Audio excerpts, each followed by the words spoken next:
Hello, a few days ago I returned from an extended fishing / camping trip. We were on a lake for 10 days, and on 8 out of these 10 days it was raining like crazy, but we were prepared. We listened to the weather forecast and brought all the weatherproof equipment that we needed.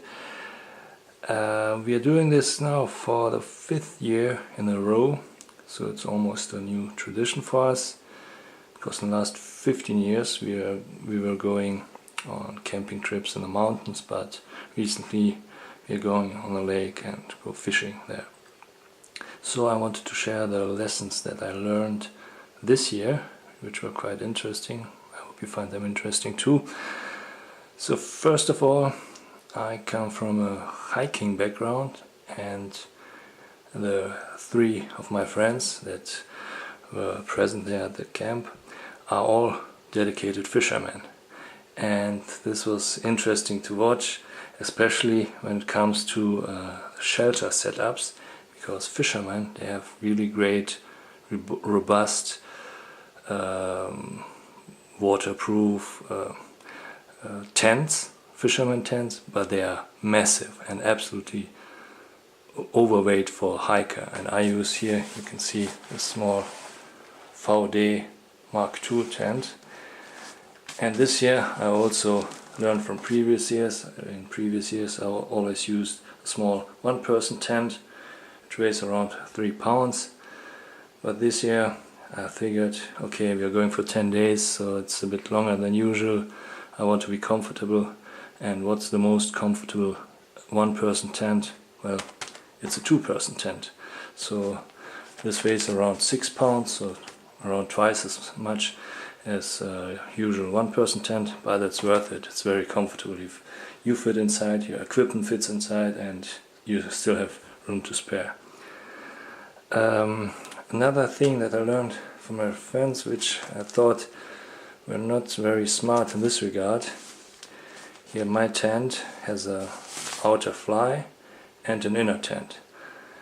They decided to go only with their huge fishing tents, but without an inner tent or mosquito net or something like that. I mean, when you carry 15-20 pounds or more as a tent, and then you want to save maybe 1 pound for the inner tent, I don't think it's smart, because as I said, it rained a lot, but when it stopped raining, the mosquitoes came out immediately.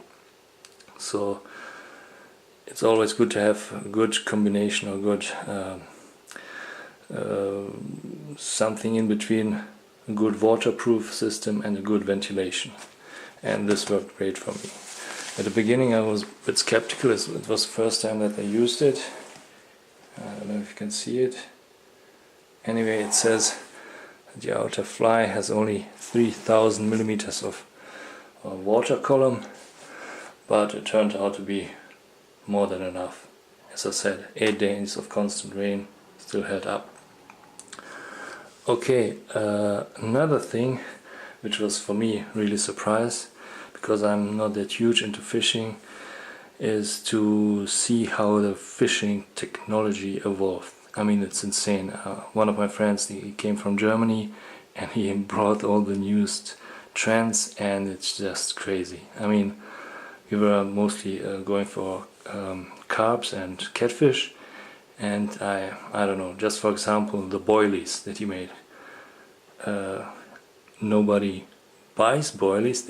You have to make your own boilies to be accepted as an expert fisherman, and you have to have your own secret recipe and stuff like that, and the newest fishing lines with the newest technology, and sonars. I mean, sonars are nowadays almost a commodity among fishermen, but the newest sonar systems are, I don't know, a few years ago you could only see this stuff in a James Bond movie. I mean, it's just crazy. And as I said, it was raining all the time, so and we were at a very specific location where it was great for fishing, but not so great for camping, because there was no vegetation at all. So there was mud everywhere. ended up having mud in my ears.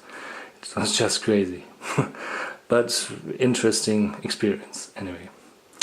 Here, moving on, this year was also the first time that I used this water filtration system, Straw, the Mission I think it's called. And the first year when we went there, we brought the water with us, which is a bit stupid because we're on a lake, so we have water supplied there. The next years we used a pump system, but it's really, I don't know, annoying, I would say, because there were 4 of us for 10 days and we needed to drink, eat, wash and clean stuff, so we needed a lot of water. And the pump system, I don't know if you know, we had the small Ketadine filter. It pumps only around 16 ounces per minute, so it's really slow. So this year I used the Lifestraw Mission, which is a gravity-based system, and I think I will stick with that. You just fill a bag of water, hang it up, and then let gravity flow through this filter, and then you have clean water in the end. This was great. Oh yeah, and this year was also another premiere for me. First time that I used a 2-knife system. In recent years I always used one all-round camping knife, and yeah, it's okay, but again, I thought we were going for an extended trip, so why not have something specialized. So I bought this GMF1 from Giant Mouse Knives with me, because as I said, we are fishing, so, and what you do when you're fishing, you sit a lot, and a bigger knife is really annoying when you sit, so this is really small and really low profile, so this is what I always had on me at all times.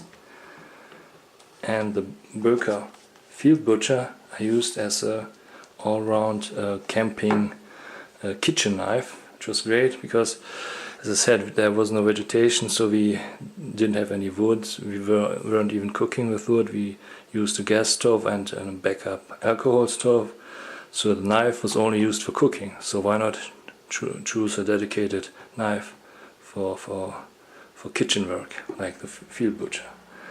So this was also a good idea. And oh yeah, here we have 2 different systems. In the summer, this is great. This is the Gold Zero Nomad, a small solar panel system, the battery on the back. It's okay in the summer, but when it rains, you have no sun, you cannot charge. This time I also brought this as a backup, but it turned out to be the main electricity supply for us. This high capacity USB battery, so you can charge 2 devices if you want to, and it's also somewhat waterproof and shockproof. It's a IP65 level of protection. Okay, come on. I think you have to. Okay. Yeah. We were for 10 days there, so we needed to charge all of our phones at least to a level that we were reachable, which was also crucial for me, because I had, at one point I had to go home because of a kind of an emergency at home, so this was very useful. And another thing that really helped was this little thing. At first my friends laughed at me, but in the end everyone loved it. It's the UCO micro candle lantern.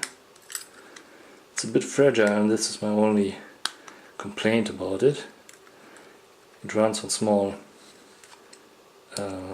candle lights, and at night it was really useful because we were sitting at one of these bigger tents, which we used as a community tent, and of course we all had flashlights and headlamps, but it's a little bit annoying to sit around the camp with headlamps flashing into each other's eyes, so I decided to hang this up in the middle with a small candlelight in the middle, and it provided enough light for us at night, and it also saved battery life for our main batteries.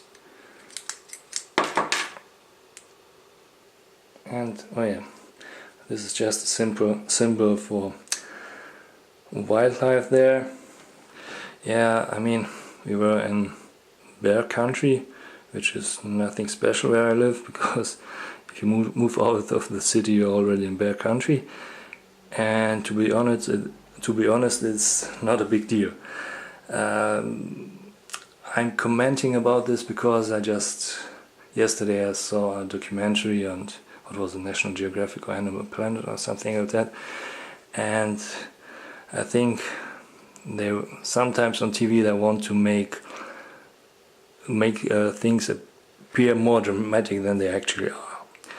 I mean, I can understand in grizzly bear country that, okay, when you encounter a grizzly bear, that's dangerous. But where I live, a common brown bear, Ursus arctos, I mean, they are really timid and shy and scared of humans, they run away. Very, very rarely some accidents happen, and it's always 100% a human's fault. So we saw some traces of bears when we were there, we even heard some bears nearby, but it's really no big deal. Actually, foxes are more of a threat because they were trying to steal our food. Yeah, and some birds were really, really loud at night. So yeah, so much about the wildlife. And oh, just wait a second, I have to show something. Okay, I'm back. I almost forgot this. This Leatherman Surge really saved the day for us at one point, because it was crucial while we repaired an engine of on one of our boats. So in general it's always good to have some kind of tools, just in case. I didn't want to bring a whole toolbox, so I went with the Surge and the bit kit and a bit extension and everything, and yeah, it really saved the day. And for bigger trips I would always choose this one, because out of the Leatherman lineup it's the biggest, heaviest, but also the most heavy duty tool, so very useful. Yeah, that's it. Thanks for watching.